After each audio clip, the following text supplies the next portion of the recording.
기초인 아담과 하와가 하나님의 그 계명을 어김으로 인해서 무서운 일이 벌어졌음에 대해서 기록을 하고 있습니다.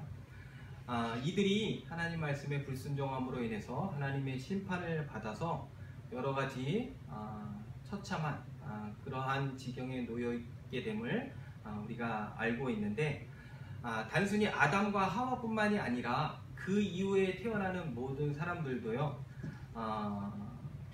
죄로 인해서 이들이 잘못된 길로 가게 되었음에 대해서 우리가 너무나 잘 알고 있습니다. 사람뿐만이 아니죠. 자연에 있는 모든 만물들도 원래 있던 그런 창조의 질서에서 벗어나 삐뚤어지고 타락하게 되었음에 대해서 밝히 성경은 이야기를 하고 있습니다.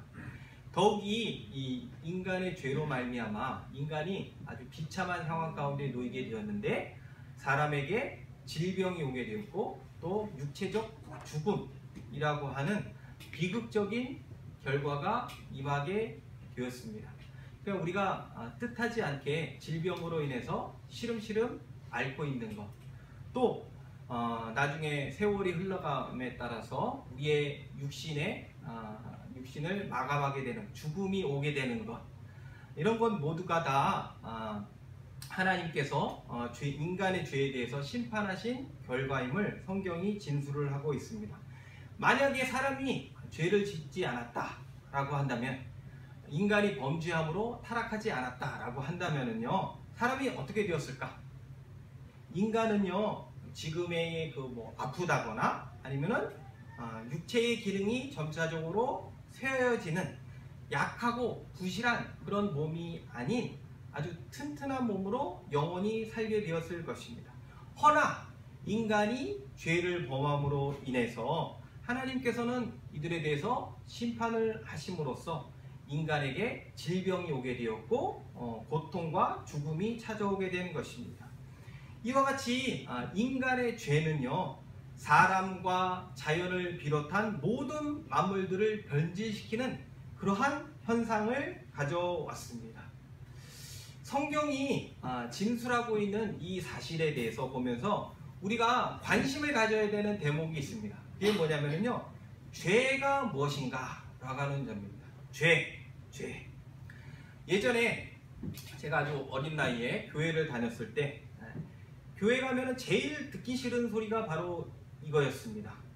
여러분들은 죄를 범한 죄인입니다. 여러분들이 했던 그런 모든 잘못에 대해서 고백을 하고 회개합시다. 이런 이야기였습니다. 그 이야기를 들을 때마다 속으로, 아니 이 사람이 나를 뭘로 보고 이런 평가를 내리는 거지? 그래도 나는 학교에서라든가 동네에서 예의 바르고 착하고 점잖고 다른 사람에게 해를 끼치지 않고 그래도 좀 괜찮은 아이다, 이러한 속칭 범생이라고 하는 그런 소리를 들었는데, 내가 죄인이라고? 내가 나쁜 사람이라고? 이게 너무 심하게 평가를 내린 것 아닌가? 내가 뭘 그렇게 잘못을 했기 때문에 이런 죄인이라고 하는 이런 오명을 뒤집어 써야 하는가, 이렇게 속으로 이렇게 반감을 가졌던 시기가 있었습니다. 그래서 이런 죄인이라고 하는 이야기가 너무나 듣기가 싫어서 그런 이야기가 나올 때마다 딴 생각을 한다거나 아니면은 귀를 막는다거나 딴전을 피우면서 잠을 잤던 그러한 적이 있었는데, 아니 목사님, 듣기 싫으면은 교회를 안 가면 되는 건 아닙니까? 이렇게 질문을 하실 분들이 있을 수가 있는데, 저는 절대로 그렇게 할 수가 없었습니다. 왜냐? 죄에 대해서 무척이나 강조를 하고, 또 교회에 나온 사람들을 온통 죄인으로 몰아붙이신 분이 다름 아닌 저의 아버지셨기 때문에 저는 교회에 또 예배 시간에 결코 빠질 수가 없었습니다. 만약에 교회에 빠진다거나 교회에 늦게 간다 라고 한다면요, 저는 그날 당장 흙으로 가게 되는 아버지한테 혼나서 흙으로 가게 되는, 흙으로 간다는 얘기가 무슨 얘기인지 아시죠? 교회에 빠지면 어떻게 된다는 겁니까? 죽는다라고 하는 것이죠. 아무튼 간에 이 교회 강단에서 아니면 성경에 대해서는요, 죄에 대해서, 특히 하늘 아래 사는 그런 모든 사람들이 죄에 걸려 넘어졌고 죄인이라고 하는 불명예의 상태에 있음에 대해서 누누이 강조를 하면서 이야기를 합니다. 죄에 관해서 성경에 이렇게 많은 이야기가 언급이 된다라고 하는 것은요, 그만큼 중요하기 때문이라고 이렇게 볼 수가 있는데, 그렇다고 한다면 성경이 말하는 죄란 과연 무엇을 가리키는 것인가? 죄가 과연 구체적으로 무엇인가? 라고 하는 점에 대해서 우리가 이 부분에 대해서 관심을 가져야 될 그런 필요가 있고, 이 부분에 대해서 우리가 자세하게 들여다볼 필요가 있습니다. 우리가 일반적으로 죄라고 하는 것에 대해서 정의를 내리면 주로 윤리적이고 도덕적인 차원으로 그것을 이해를 합니다. 예를 들어서 거짓말을 한다거나 아니면은 남의 물건을 훔친다거나 살인, 강도, 다른 사람에게 피해를 주는 그것을 가리켜서 죄의 범주로 이렇게 봅니다. 그것만 안 하게 되면은 자신은 의로운 사람으로 이렇게 분류를 하고, 그것을 범했을 경우에만 죄를 범한 죄인으로 이렇게 구분을 짓습니다. 하지만 성경에서 말하는 죄는요, 이런 시각을 훨씬 뛰어넘어섭니다. 오늘 우리가 읽은 이 본문 말씀이 죄가 무엇인지에 대해서 명확하게 짚어주는 그런 말씀입니다. 본문을 보시면은요, 하나님께서요, 어떤 사람의 죄에 대해서 아주 크게 책망을 하시는 장면이 나옵니다. 하나님이 아주 심하게 혼을 내세요. 그러면은 이런 생각이 듭니다. 이 사람이 뭔가 아주 커다란 잘못을 했기 때문에 하나님이 이 사람에 대해서 책망을 하시는 것이다, 이렇게 분석을 할 수가 있는데, 하지만 오늘 본문을 자세하게 들여다보면은요, 그런 우리가 생각한 그런 짐작하고 다른 방향으로 전개되어 가는 것을 보게 됩니다. 13절을 같이 한번 읽어보겠습니다. 13절 같이 읽어보죠. 시작. 들으라, 너희 중에 말하기를 오늘이나 내일이나 우리가 어떤 도시에 가서 거기서 1년을 머물며 장사하여 이익을 보리라 하는 자들아. 여기 보면은 어떤 한 도시에 가서 1년 정도 거기에 살면서 사업을 해서 돈을 좀 벌어야 되겠다 라고 여기는 그러한 사람들이 나옵니다. 돈을 벌기 위해 어느 도시에 가서 장사를 해서 먹고 살아야겠다, 그러니까 일반적인 사업 계획을 세우고 이것을 추진하려고 하는, 어찌 보면은 그 단순한 포부를 가지고 있는 그런 사업가들이라고 볼 수가 있습니다. 그런데 이러한 계획, 이러한 목적에 대해서 잘못된 것이라고 야고보 사도가 지적을 합니다. 14절을 보시면은요, 14절 제가 읽겠습니다. 내일 일을 너희가 알지 못하는도다. 너희 생명이 무엇이냐? 너희는 잠깐 보이다가 없어지는 안개니라. 이런 자들을 가리켜서 너희가 내일 일을 알지 못한다 라고 이렇게 근거를 대면서 이들의 잘못에 대해서 비판을 하고 있습니다. 계속해서 16절을 보시면은요, 이들이 행한 것에 대해서 악한 것이라고 이렇게 평가를 합니다. 책망을 하는데 16절을 보시면은 이제도 너희가 허탄한 자랑을 하니 그러한 자랑은 다 악한 것이라. 너희가 허탄한 자랑을 한다. 여기서 허탄이라고 하는 단어는 교만을 가리킵니다. 즉 교만한 자랑을 하고 있다. 그러한 자랑은 모두 악한 것이다 라고 하면서 크게 혼내고 있습니다. 그런데 여기서 이상한 사실은 뭐냐면요, 이들이 잘못한 게 그다지 잘못한 것 같아 보이지 않는다라고 하는 점입니다. 이들이 잘못한 게 뭔지에 대해서 여러분들이 한번 찾아보십시오. 여러분들 잘하는 거. 남의 눈에 티를 찾아내는 거. 그거 잘하지 않습니까? 자신의 눈에 있는 들포는 보지 못하고 남의 눈에 있는 티 찾아내는 거. 한번 찾아봅시다. 13절을 가셔서 다시 보시면은 어떤 도시에 가겠다고 계획을 세우는 게 이게 잘못된 겁니까? 네? 아니면은 1년 동안 장사를 해서 이윤을 남겨야 되겠다 라고 하는 목적을 세우는 것이 잘못된 것입니까? 아니면은 장사를 한다거나 사업을 하는 그 자체가 잘못된 것입니까? 뭐가 잘못된 거죠? 이들은요, 남을 죽이려고 하지도 않았어요. 어떤 폭력이라든가 거짓말을 했다거나 사기 행각을 꾸민 것도 아닙니다. 그런데 주님은요, 이 자들을 가리켜서 크게 책망을 하시면서 혼을 내고 있습니다. 왜 그러는 걸까? 15절에 답이 나옵니다. 15절을 같이 읽어보겠습니다. 시작. 너희가 도리어 말하기를 주의 뜻이면 우리가 살기도 하고 이것이나 저것을 하리라 할 것이거늘. 이거를 쉬운 말로 바꾸면, 쉬운 성경에 보면 이렇게 되어 있습니다. 그러므로 여러분은 주님께서 원하시면 우리가 살 것이며 이런저런 일을 할 것이다 라고 말해야 합니다. 이들이 잘못한 게 뭐냐면요, 한마디로 하나님의 뜻을 전혀 물어보지 않았다라고 하는 점입니다. 즉 하나님의 의중을 묻지 않았다라고 하는 것이죠. 제가 뭘 하려고 계획을 세우고 있는데요, 하나님, 이것을 하는 게 하나님의 뜻입니까? 아닙니까? 이것을 해야만 합니까? 하지 말아야 합니까? 이렇게 하나님께 그 의중에 대해서 여쭤봤어야 하는데 그렇게 하지 않았다라고 하는 것이죠. 이들은요, 하나님이 어디에서도 존재하지 않았던 것입니다. 이것은 달리 말하면 뭐냐면요, 내 마음대로 내가 내키는 대로 어떠한 일을 계획을 하고 결정을 했다라고 하는 것이죠. 하나님을 나의 주인으로 모시면서 그분의 인도하심, 그분의 다스리심, 그분의 지시하심, 이것을 받지 않고 내가 주인이냐, 내 마음대로 뜻을 세우고 일을 하려고 했기 때문에 하나님이 이 부분에 대해서 크게 혼을 내시면서 이게 바로 너희의 죄다 라고 지금 여기서 알려주고 있는 겁니다. 죄가 바로 이겁니다. 죄가.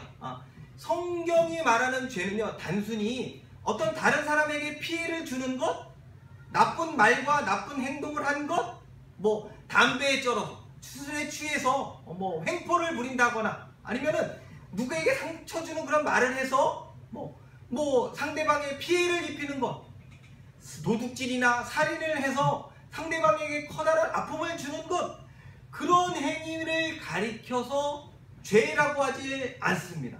물론 이런 것들이 죄의 현상들인 것은 맞죠. 하지만 성경이 말하는 죄의 본질은 뭐냐?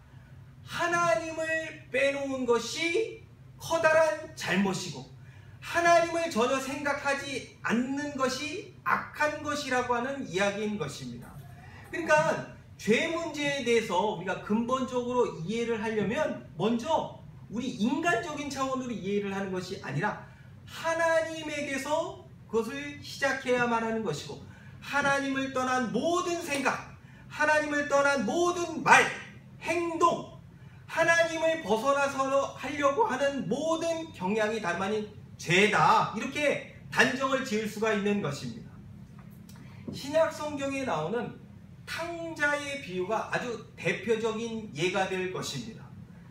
탕자의 비유, 돌아온 탕자, 여러분들이 너무나 많이 들어서 이렇게 잘 알고 있을 것인데, 이 비유가 죄가 무엇인지에 대해서 아주 극명하게 보여주고 있는 것이죠. 제가 중고등학교 다니기 시절에 이 탕자의 비유를 들어서 연극을 통해서 이렇게 나눴던 그런 적이 있었습니다. 탕자가 아버지 곁을 떠나서 호랑방탕한 생활을 하는 것, 이것에 이제 초점이 맞춰져서 연극을 이렇게 진행을 했는데, 집을 떠나서 다른 지역에 가서 살아가면서 방탕하게 생활하는 탕자의 모습이 그려졌습니다. 술에 취해서, 매일같이 술에 취해서 비틀비틀 거리고, 또 뭐 이렇게 사소한 사람들, 옆 사람들과 막 이렇게 사소한 일로 인해서 막 싸움을 벌이면서 막 다투고 그런 거. 또 여자하고 아주 문란한 관계를 맺는 가운데 지내는 것, 노름하면서 돈을 흥청망청 쓰는 것, 이런 호랑방탕한 모습이 중점적으로 그려졌습니다. 물론 이렇게 탕자가 엇길로 나가서요, 방탕하게 생활을 하는 것, 이게 죄의 현상인 것만은 맞습니다. 하지만 그의 근본적인 잘못은 뭐냐면요, 다름 아닌 그가 아버지를 떠나서 살았다고 하는 것, 이것에 그의 커다란 잘못이 있었던 것이죠. 아버지의 품을 떠난 그 자체가 죄의 근본적인 원인이 되었던 것입니다. 설령 탕자가요 아버지 곁을 떠나서 아주 훌륭한 일을 하면서 삽니다.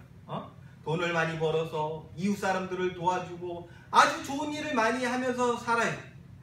허나 그가요 아버지와의 관계가 개선되지 않는 이상 그가 아무리 좋은 일을 많이 하더라도 이것은 잘못된 것이다 라고 하는 것이죠. 그러니까 중요한 것은 뭐냐면요, 아버지와의 관계, 이것이 문제가 된 것입니다.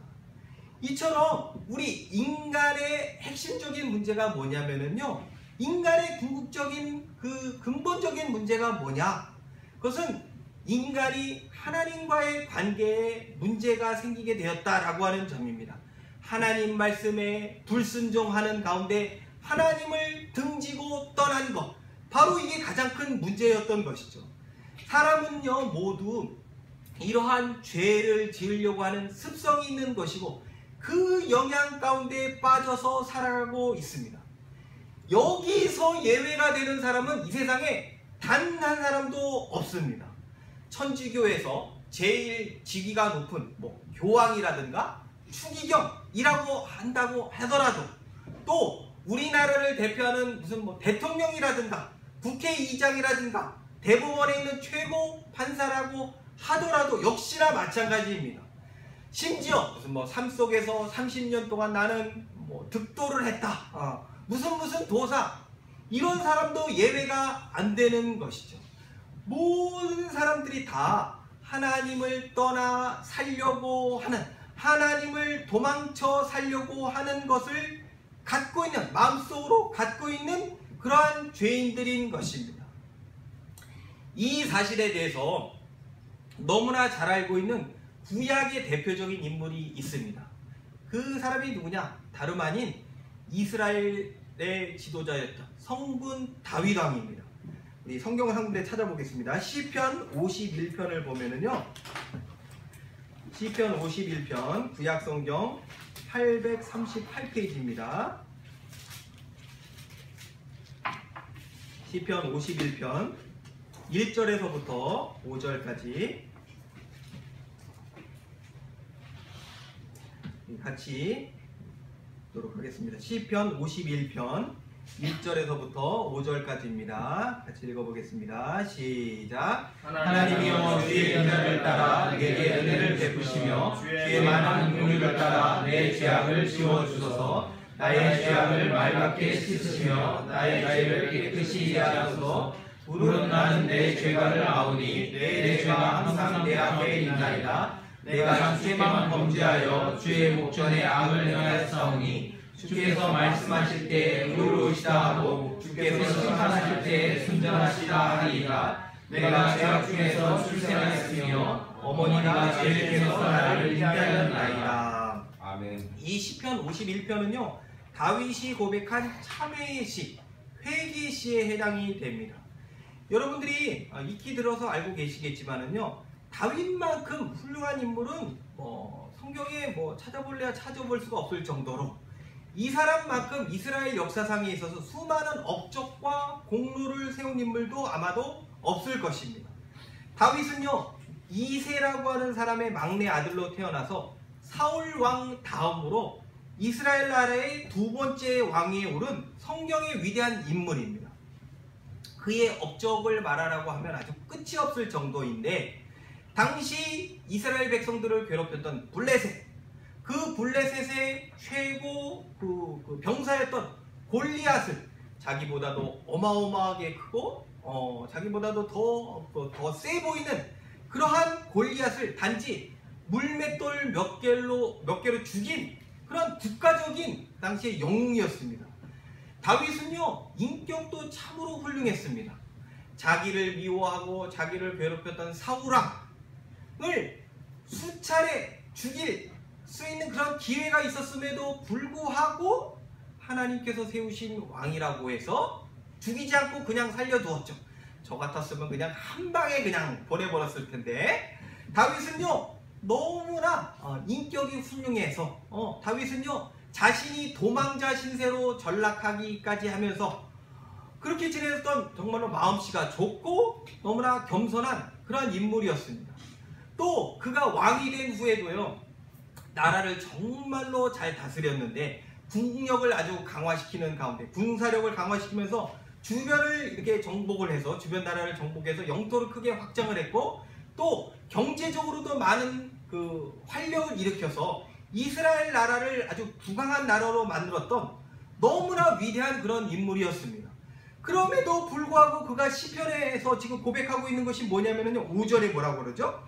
자신은 하나님 앞에 항상 범죄한 자이며 심지어 태어날 때서부터 조차 본성 자체가 썩은 죄투성이로 태어난 그런 사람이었다. 엄마가 임신했을 때서부터 죄인이었던 사람이었다.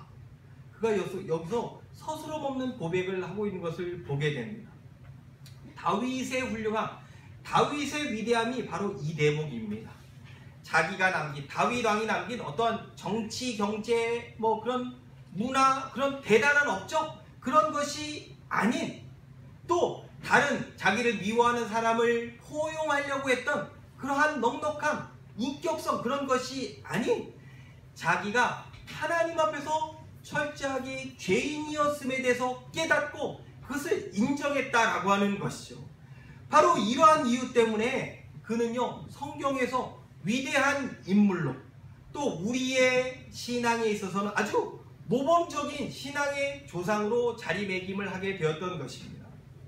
구약만이 아닙니다. 신약에서도 아주 대표적인 인물이 나오는데 그 사람이 누구인가는 아니면 다름 아닌 사도 바울입니다. 사도 바울. 신약 성경을 한번 또 가보겠습니다. 디모데전서 1장으로 가시면은요,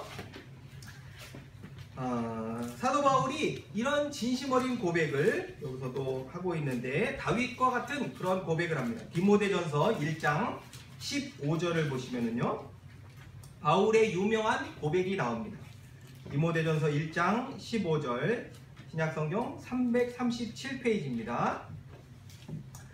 같이 읽어보겠습니다. 신약성경 337페이지 디모데전서 1장 15절 같이 읽어보죠. 시작. 이보다 모든 사람이 받을 만한 이 말이요 그리스도 예수께서 죄인을 구원하시려고 세상에 임하셨다 하였도다. 죄인 중에 내가 그랬으니라. 이 디모데서는요, 사도 바울이 감옥에서 에베소 교회의 목회자였던 디모데에게 보낸 편지입니다. 이 디모데서는요, 학자들이 아마도 이게 그가 마지막 죽음을 앞두고 쓴 편지라고 이렇게 보고 있는데, 하나님의 부름을 받기 전에 그의 생애 마지막에 쓴 편지라고 이렇게 보시면 됩니다. 그가 여기서 하고 있는 고백이 뭐냐면 자기를 가리켜서 지금 뭐라고 이야기를 하고 있죠? 15절 끝에 죄인 중에 내가 괴수이다. 여기 나오는 동사는요, 모두 현재형입니다. 옛날에 죄인이었다, 그게 아니고 지금의 또 죄인이다. 죄인 중에서도 괴수다. 죄인 중에 괴수. 악한 사람 중에서도 최고 악발이었다. 못된 사람 중에서도 가장 못돼 처음 본 인간이 다름 아닌 나 자신이다. 라고 지금 이렇게 진심 어린 고백을 하고 있는 것이죠. 그리스도인과 그리스도인이 아닌 불신자의 가장 큰 차이점이 뭔 줄 아십니까? 하나님 앞에서 자신이 죄인이다라고 하는 그런 감각이 있느냐 없느냐라고 하는 점입니다. 죄에 대한 인식, 그것에 대한 반응을 하고 있느냐 하고 있지 못하느냐, 이게 다름 아닌 신자와 불신자의 구분점인 것이죠. 불신자들은요, 이러한 감각이 없습니다. 자신이 하나님을 떠난 죄인이다 라고 하는 점, 죄에 대해서 민감하게 반응을 하질 않습니다. 이들은 이렇게 생각하며 살아가고 있죠. 하나님이 없음에도 나는 잘 먹고 잘 살 수 있어. 나는 하나님이 없어도 올바르게 행복하게 살아갈 수가 있어. 이렇게 여깁니다. 이들의 관심은요, 뭐냐면요, 이겁니다. 나는 얼마나 괜찮은 사람인가, 나는 얼마나 선하고 좋은 사람인가, 여기에 다 혈안이 되어 있습니다. 또 그들은요, 이 땅에서 살아가는 것에 대해서 그것이 전부인 줄 알고 사는 사람들입니다. 그렇기 때문에 그들은요, 여기에만 모두 온통 관심이 쏠려 있는 것이죠. 이 땅에서 잘 먹고 잘 살고 행복하게 살면 된다. 온통 여기에만 관심이 있습니다. 하지만 우리들은 다릅니다. 믿는 신자들은 그런 삶을 살아가는 사람들이 아닙니다.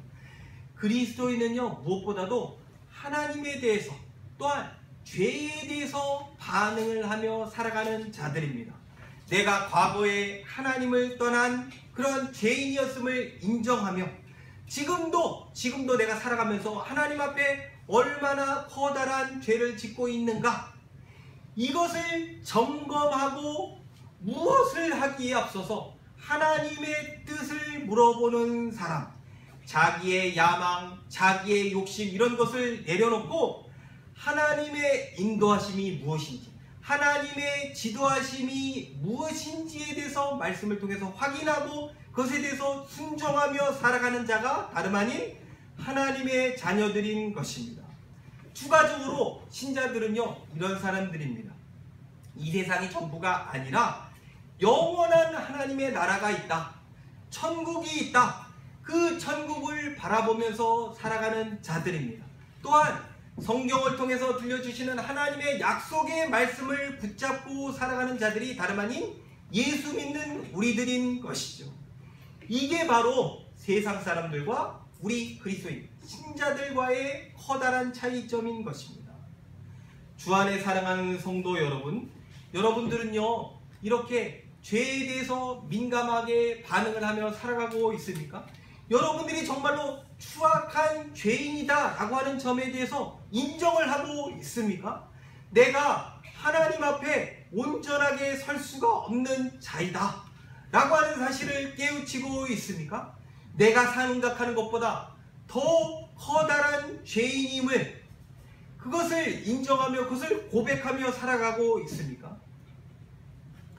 우리는요, 우리의 시각에서 우리의 모습에 대해서 평가를 해서는 안 됩니다.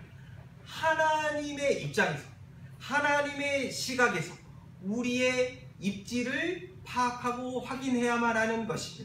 이게 무엇보다도 중요한 것이죠. 만약에 여러분들의 생각과 여러분들의 마음 가운데 하나님과의 관계에 있어서 자기의 죄인됨, 자기 안에 있는 이 악의 깊이, 그 무서움에 대해서 분명하게 깨우치고 구원자 되시는 예수 그리스도를 바라보고 믿는 자라고 한다면은요, 그 사람이야말로 참으로 구원받은 하나님의 백성이라고 이렇게 볼 수가 있는 것입니다. 나는 죄하고는 전혀 상관이 없어, 나는 다른 사람하고 비교해서 괜찮아, 이렇게 여기는 것이야말로요, 정말로 외식적인 신앙생활을 하는 그런 사람들이라고 이렇게 볼 수가 있는 것이죠. 나는 하나님 앞에서 수많은 죄를 저질렀습니다, 이것이 모두 사실입니다 라고 눈물을 흘리며 고백할 수 있는 자, 그 사람이야말로 참으로 신자이며 참으로 행복한 사람이라고 이렇게 말씀을 드릴 수가 있습니다. 예수님께서 팔복 설교를 하시면서 여러 가지 가르침들을 하셨죠.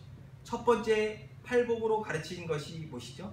심령이 가난한 자는 복이 있나니 천국이 저희 것입니다. 두 번째로 뭘 알려주셨죠? 애통하는 자가 복이 있다 라고 이렇게 알려주셨습니다. 그 사람이야말로 위로를 받게 될 것이다. 뭐에 대한 애통입니까? 뭐에 대한 슬픔입니까? 다름 아닌 우리의 죄에 대한 슬픔을 가진 자. 우리가 이 세상을 살아가면서 날마다 점검하고 확인해야 되는 것이 바로 이겁니다. 내가 얼마나 착한가, 내가 얼마나 잘났는가, 이것을 점검하는 것이 아닙니다. 내가 얼마나 유익한 일을 많이 했는가, 그렇지 못했는가, 이것도 아닙니다. 교회 봉사를 얼마나 많이 했는가, 이런 차원이 아닙니다. 그것을 따지기에 앞서서 물론 이런 것도 필요하죠. 그러나 그것보다도 더 우리가 중점적으로 점검하고 확인해야 되는 것은 뭐냐? 죄에 대해서 얼마나 민감하게 반응하며 살아가고 있는가. 오늘 본문에서는요, 하나님께서 우리에게 이 사실에 대해서 알려주고 계신 것이고, 또 이 사실에 대해서 점검하고 확인하라 라고 이렇게 요구를 하고 계십니다. 우리가 예수를 믿었음에도 불구하고 새로운 피조물이 되었음에도 불구하고 우리는 여전히 날마다 생각하고 말하고 행동하는 데 있어서 무엇보다도 그 동기면에 있어서요, 우리는 하나님을 외면하는 가운데 그분의 뜻을 저버리는 죄에 빠지곤 합니다.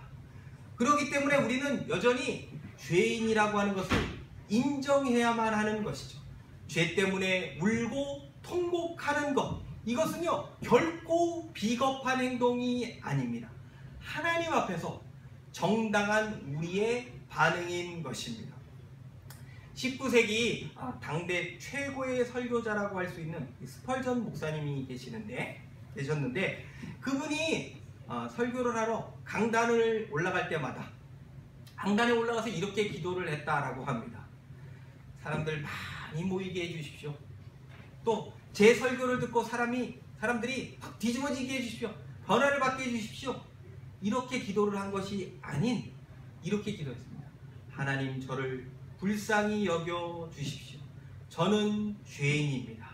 세리가 했던 기도, 누가복음 18장에 이런 기도를 조용히 아뢰었다라고 합니다. 오늘날 보면은요, 교회 안에 또 성도들 안에, 한국교회 안에 죄에 대해서 너무나 무관심한 현상들이 많이 나타나고 있습니다. 이런 이야기들은 많이 하죠. 교회 성장, 교회 부흥, 이러한 이야기들은요 목사님들 간에 또한 성도님들 간에 많은 이야기들이 오고 갑니다. 그래서 찬양도 열심히 부르고 기도도 많이 하고 그 부분에 대해서 열심을 냅니다. 하지만 죄 문제에 대해서는요 그냥 덮어놓고 그냥 넘어가자, 이런 측면으로 나아가고 있는 것을 보게 됩니다. 그러나 교회가 놀랍게 부흥을 했던 그런 시기에 나타난 현상들을 보게 되면은요, 진정한 부흥이 일어났던 시기에 어떠한 공통적인 현상이 나타났는가? 다름 아닌 죄 문제에 대해서 간과를 한 것이 아니라 이것에 대해서 심각하게 받아들이면서 자신의 죄를 통해 자복하고 일어나는 회개의 역사가 일어났던 것을 우리가 기독교 교회의 부흥의 역사는 현장을 통해서 우리가 확인을 하게 됩니다. 그때 어떤 일이 벌어지게 되었는가? 놀랍게 하늘로부터 쏟아지는 그런 하나님의 역사하심으로 인해서 수많은 사람들이 회심을 하게 되었고, 많은 믿지 않는 사람들이 교회로 몰려오게 되는 놀라운 부흥이 일어났다라고 하는 것을 기독교 역사 가운데 우리가 확인을 할 수가 있습니다. 하나님이 부어주시는 그 부흥은요, 교회의 어떤 체계적인 프로그램, 그런 것을 통해서 오는 것이 아닙니다. 교회의 어떤 조직을 잘 만들었기 때문에 교회에 놀라운 부흥이 오게 되었다, 이런 것도 아닙니다. 진정한 부흥은 뭐냐? 하나님과 인간의 관계 회복으로부터 출발합니다. 그렇기 때문에 우리들은요, 우리가 살아가는 삶의 현장 가운데서 사소한 죄 문제라고 하더라도 이것에 대해서 민감하게 반응을 하는 가운데 철저하게 하나님 편에 서도록 힘써야만 하는 것입니다. 18세기에 영국 역사를 뒤집어 놓았던 그 위대한 사람 존 웨슬리라고 하는 그런 목사님이 계십니다. 그분이 이런 이야기를 한 적이 있습니다. 하나님이여, 제가 하나님과 죄를 두려워하는 하나님의 사람 100명을 주시옵소서. 영국을 변화시키겠나이다. 우리가 살아가는 이 시대에 진정으로 필요한 사람이 어떠한 사람인가? 다시 우리가 생각해 봐야 됩니다. 하나님과 죄를 두려워하는 사람, 그 사람이야말로 절대적으로 필요한 것이죠. 이러한 사실들을 여러분들이 분명히 아시는 가운데 자신이 하나님 앞에서 추악한 죄인임을 날마다 인정하고, 누구와 같이? 다윗과 같이, 우리의 믿음의 조상 바울과 같이 죄에 대해서 민감하게 반응을 하며 나아가는데, 또한 그것을 진심 어린 고백을 하는 가운데 하나님의 귀한 쓰임을 받는 저와 여러분들 모두가 되기를 간절히 소원합니다.